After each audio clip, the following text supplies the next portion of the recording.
ए हो दीदी तोहरा बिना ना रहल जाई।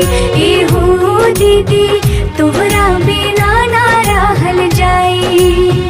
आई जे याद तोहर आँख भर आए, आई जे याद तोहर आँख भर आए। हे हो भाई तोहरा बिना ना रहल जाए। हे हो भाई तोहरा बिना ना रहल जाए।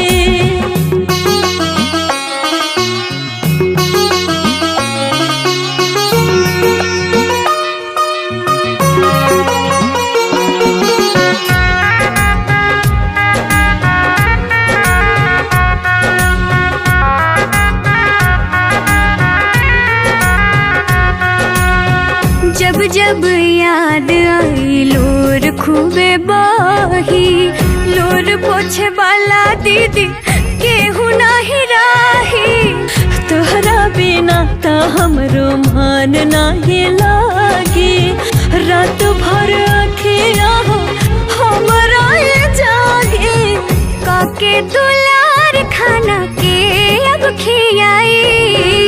काके दुलार खाना के अब खियाई। ए हो दीदी तोहरा बिना ना रहल जाई। ए हो दीदी तोहरा बिना ना रहल जाई।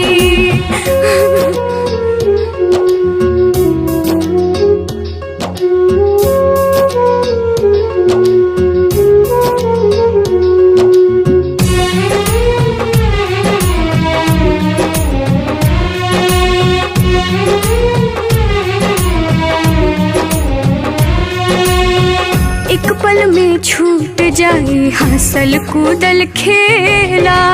तोहरा बिना हमनी संग होखे बाकेला।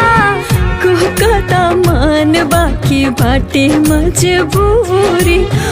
कैसे सहाय भाई बहन के दूरी। लागे लाज दूर होत बापर छाई। लागे लाज दूर होत बापर छाई। हे हो भाई